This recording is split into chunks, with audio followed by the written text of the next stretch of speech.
100 साल से भी ज्यादा समय तक एक लड़की घर से बाहर निकलने की कई कोशिशें की, लेकिन हर बार उसे एक अदृश्य दीवार रोक देती थी। क्योंकि कोई उसे देख नहीं सकता था और वो बहुत समय से उस घर में फंसी हुई थी, इसलिए उसका एकमात्र मनोरंजन था नए किराएदारों को परेशान करना। वो जानबूझकर उनके पास से गुजरती थी ताकि गर्मियों के दिनों में भी उन्हें एक अजीब सी ठंडी हवा महसूस हो। कभी कभी वो जोर की आवाजें करती थी जिससे लोग डर जाएं। Gold House. उसे लगा उसकी जिंदगी अब ऐसे ही चलती रहेगी, लेकिन एक दिन एक लड़का जो उसी की उम्र का था जब वो जिंदा थी उस घर में रहने आया। उसका नाम था कोल। अपने नए अलमारी ठीक करते वक्त कोल की एक जूती दीवार से जा टकराई। जूती इतनी जोर से लगी कि दीवार में छुपा हुआ एक दरवाजा खुल गया। उस दरवाजे के पीछे एक पुराना फोटो एल्बम रखा था जिसका कवर लाल रंग का था। ऐसा लगा ये किसी पुराने मालिक ने छोड़ दिया है। एल्बम में एक लड़की की तस्वीरें थी जिसका नाम था बीएट्रिस। उसके बचपन से लेकर टीनेज तक की बहुत सारी तस्वीरें थी। आखिरी तस्वीर उसके स्कूल के दिनों की थी। उसके बाद और कोई फोटो नहीं थी क्योंकि उसी के बाद बीएट्रिस की मौत हो गई थी। That's private, mister. बीएट्रिस को ये बिल्कुल अच्छा नहीं लगा कि कोल उसका एल्बम देख रहा था। वो बार बार एल्बम को बंद कर रही थी।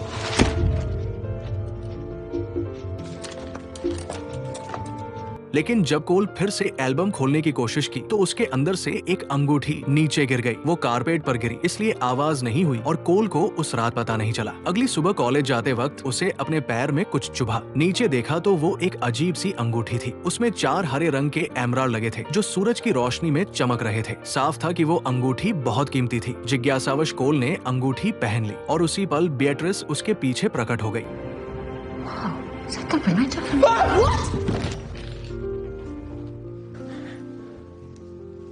Oh my God! You just saw me, didn't you? You just saw me. You just saw. तभी कोल को समझ आया जब तक वो ये अंगूठी पहनेगा उसे बीएट्रिस दिखाई देगी। When you put it on, you. Okay, can you please stop that? It's very annoying. No.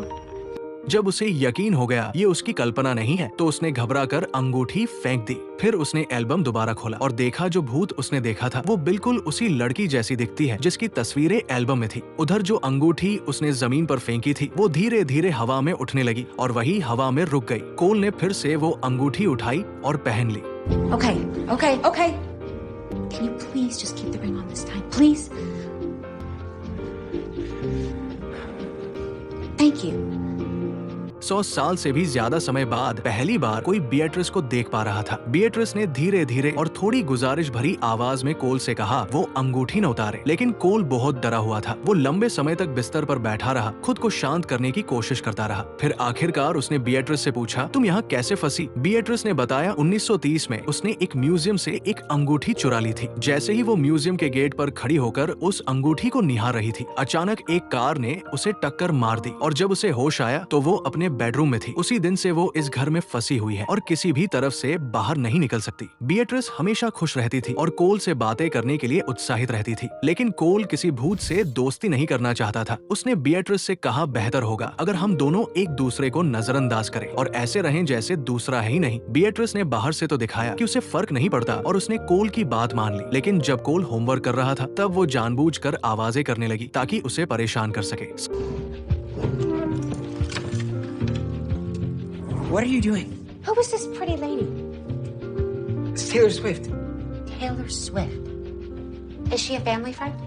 समय के साथ दोनों की बातें बढ़ी और वे एक दूसरे को समझने लगे। उन्हें पता चला दोनों को म्यूजिक बहुत पसंद है। बीएट्रिस का जन्म एक म्यूजिकल फैमिली में हुआ था और उसने अपना बचपन म्यूजिक स्कूल में बिताया था। कोल बचपन से ही गिटार बजाता था और लगभग हर गाना बजा सकता था, लेकिन जब से उसके पापा की मौत हुई थी उसने गिटार को हाथ तक नहीं लगाया। कोल इस बारे में ज्यादा बात नहीं करना चाहता था, बस बीएट्रिस से कहा कि प्लीज अब शोर मत करना। बीएट्रिस ने हाँ तो कह दिया, लेकिन डिनर के समय फिर से मस्ती करने लगी। उसने कोल की माँ के सामने छोटे मोटे प्रैंक करने शुरू कर दिए। कोल डर गया और जल्दी से कोई बहाना बनाकर बात संभाल ली। High blood pressure. Salt is so bad for you. Dinner के बाद वो भागता हुआ अपने कमरे में गया, अंगूठी पहन ली और बीएट्रिस से कहा मैं अंगूठी पहन कर रहूंगा, बट एक शर्त पर, तू मेरी माँ के सामने दोबारा ऐसी हरकतें नहीं करोगी। कोल की माँ पहले ही उसके पापा को खोने के बाद बहुत कुछ झेल चुकी थी। वो नहीं चाहता था उसकी माँ को कभी पता चले उनके घर में 100 साल पुरानी आत्मा रह रही है। जब बिएट्रिस ने कोल की ये शर्त सुनी तो वो बहुत खुश हो गई और तुरंत हाँ में सिर हिला दिया। लेकिन फिर उसे थोड़ी उलझन हुई। कोल ने उसे 100 साल पुरानी आत्मा क्यों कहा? जब कोल ने उसे सब समझाया तो बिएट्रिस चौंक गई। उसे पता ही नहीं था वो मरने के बाद पूरे 100 साल बीत चुकी है। उसे लगा था बस 20-30 साल ही गुजरे होंगे। ये जानकर कि एक पूरा सदी बीत गई है वो हैरान रह गई। उसे तो बिल्कुल भी अंदाजा नहीं था इस बीच बाहर की दुनिया कितनी बदल चुकी है। अब वो सब जानना चाहती थी। एक दिन बिएट्रिस का हाथ गलती से खिड़की से बाहर चला गया और तभी जो अदृश्य दीवार उसे हमेशा रोकती थी वो अचानक गायब हो गई। बिएट्रिस बहुत ज्यादा खुश हो गई और कोल से मिन्नत करने लगी उसे बाहर की दुनिया दिखाए। Come on. I'm out of the house. ये 100 सालों में पहली बार था जब वो घर से बाहर निकली थी। उसने बाहर की ताजी हवा को गहराई से महसूस किया। बिएट्रिस हमेशा यही मानती थी ये घर ने उसे बांध रखा है, लेकिन अब समझ गई असली वजह वो अंगूठी थी। जहाँ अंगूठी जाती बिएट्रिस भी जा सकती थी। You have to take me. Where? Everywhere.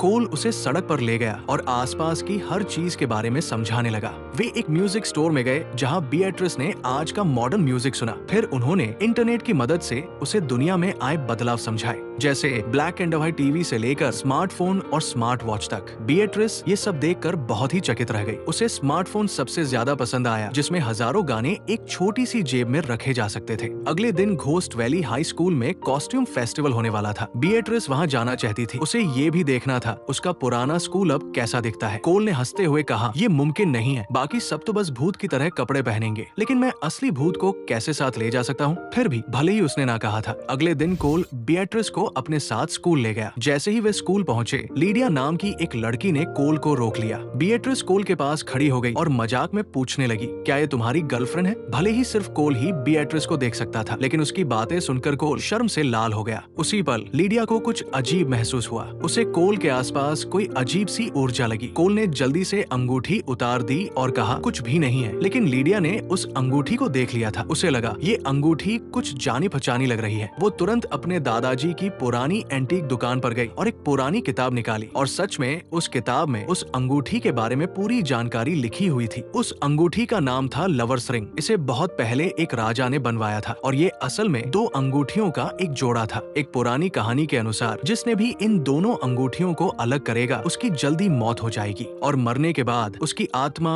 हमेशा के लिए धरती पर भटकती रहेगी। इस श्राप को तोड़ने का सिर्फ एक ही तरीका था, दोनों अंगूठियों को फिर से एक साथ लाना, तभी आत्मा को फिर से जन्म लेने का मौका मिलता। लीडिया ने कोल को बुलाया और उसे वो सब कुछ बताया जो उसने खोजा था। कोल ने मान लिया उसके साथ सच में एक आत्मा है और वो ये जानना चाहता था कि दूसरी अंगूठी कहाँ है। लीडिया पहले ही सब पता कर चुकी थी। वो दूसरी अंगूठी न्यूयॉर्क के ग्रिश म्यूजियम में नीलामी के लिए रखी गई थी। कोल के पास बहुत कम समय था। अगर वो नीलामी खत्म होने से पहले अंगूठी लौटा देता तो आत्मा आजाद हो सकती थी और उसे भी हमेशा के लिए छुटकारा मिल जाता। I don't know who's haunting you, but trust me, breaking the curse would be doing them a huge favor. कोल भागता हुआ घर गया ताकि बिएट्रिस को ये खुशखबरी दे सके, लेकिन जब उसने अपना कमरा खोला तो देखा बिएट्रिस ने कमरा बहुत सुंदर और रोमांटिक तरीके से सजाया है। कोल बैठ गया और धीमे धीमे गिटार बजाने लगा। कमरे में हल्की रोशनी थी। बिएट्रिस पास ही बैठी थी और म्यूजिक में खो गई थी। उसे ऐसे देखकर कोल को लगा बिएट्रिस को एक आत्मा होकर भी इस दुनिया में रहना पसंद है, इसलिए उसने अंगूठी लौटाने का प्लान छोड़ दिया। It's just a silly song. It's not silly. It's beautiful. लेकिन अगली सुबह जब उसने नीलामी की वेबसाइट को दोबारा देखा तो पता चला वो दूसरी अंगूठी पहले ही बिक चुकी है। ये देखकर कोल हैरान और उदास हो गया। उसका ध्यान अब गिटार बजाने में नहीं लग रहा था। बिएट्रिस को उसकी उदासी महसूस हुई। उसने पूछा, क्या हुआ? कोल ने झूठ बोल दिया, आज स्कूल में नंबर कम आए हैं। वो पीछे मुड़ के गिटार नीचे रख दिया। उसी वक्त उसके फोन पर लीडिया का मैसेज आया, नीलामी कैसी रही? क्या भूत चला गया? बिएट्रिस ने वो मैसेज देख लिया और पूछा, ये अब कोई भूत नहीं का क्या मतलब है? तभी कोल ने आखिरकार सच बता दिया। बिएट्रिस पर श्राप लग गया था जब उसने लवर्स रिंग का एक हिस्सा उठा लिया था। इसी वजह से उसकी आत्मा इंसानों की दुनिया में फंसी रह गई। अगर अंगूठी के दोनों हिस्से फिर से एक साथ कर दिए जाएं, तो वो श्राप खत्म हो सकता है और बिएट्रिस आजाद हो सकती है। You mean I wouldn't be a ghost anymore? I don't know. कोल को लगता था बिएट्रिस को आत्मा बनकर जीना अच्छा लग रहा है, लेकिन बिएट्रिस के लिए समय जैसे एक छाया की तरह गुजरता था। एक दिन कोल बूढ़ा हो जाएगा और वो फिर से अकेली रह जाएगी। वो हमेशा हमेशा के लिए एक बंद जगह में भटकना नहीं चाहती थी। वो सच में इस श्राप से आजाद होना चाहती थी, लेकिन अब अंगूठी की नीलामी हो चुकी थी। किसी को नहीं पता था उसे किसने खरीदा और अब उसे वापस करना बहुत देर हो चुकी थी। जब बिएट्रिस को पता चला कोल को पहले से ही सच्चाई पता थी, लेकिन उसने उसे बताया नहीं, तो वो बहुत गुस्सा हो गई। You didn't want it How either. could you not tell me? So I'm stuck here like this forever, and it's your fault. Can we just go home and talk about You this? had no right, Cole. I didn't How want to could lose you. I'm not yours to lose. I'm haunting you because I was cursed, Cole. And you could have fixed that, but you didn't. Go. Now. कोल चुपचाप अंगूठी नीचे रखकर music room से बाहर चला गया। उधर कोल ने लीडिया के मैसेज का कोई जवाब नहीं दिया था, इसलिए वो स्कूल के म्यूजिक रूम में उसे ढूंढने आई।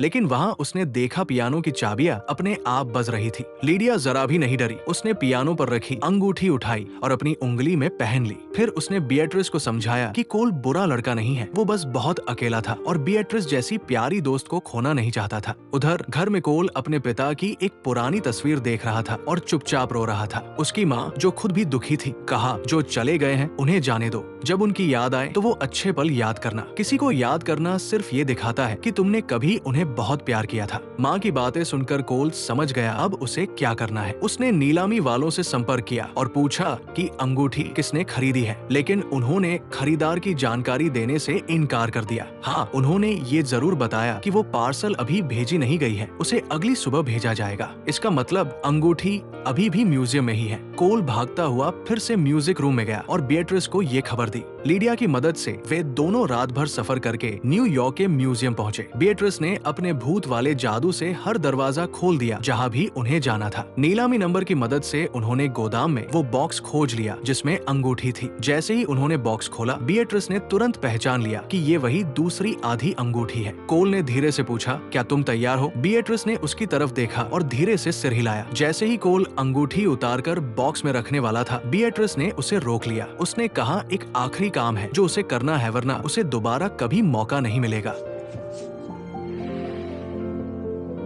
भले ही बिएट्रिस एक भूत थी और किसी को छू नहीं सकती थी, फिर भी वो झुककर कोल को चूमती है। ये आखिरी किस उनके प्यार की सच्चाई को साबित कर देता है। कोल ने अब अपना फैसला कर लिया था। उसने अंगूठी उतारी, कुछ देर तक उसे अपने हाथ में पकड़े रहा, फिर ध्यान से उसे बॉक्स में रख दिया। इसके बाद कोल भारी मन से म्यूजियम से बाहर निकल आया। जब कोल घर पहुंचा तो उसने एक बार फिर बिएट्रिस का फोटो एल्बम खोला, लेकिन इस बार कुछ बदल गया था। एल्बम के आखिरी हिस्से में जादू की तरह नए फोटो आ गए थे। बिएट्रिस का म्यूजिक स्कूल से ग्रेजुएट होना, प्यार में पड़ना, अपनी प्यार से शादी करना और 2 प्यारे बच्चों की माँ बनना, ये सब तस्वीरों में दिख रहा था। उसी समय बिएट्रिस खुद को फिर से 1930 के म्यूजियम में पाती है। उसके हाथ में वही अंगूठी थी, लेकिन इस बार वो बिना किसी हिचकिचाहट के अंगूठी को उसकी सही जगह पर वापस रख देती है और उसी पल से उसकी जिंदगी बदल जाती है। जैसे ही वो म्यूजियम से बाहर निकलती है, वो तेज रफ्तार से आ रही कार से खुद को बचा लेती है।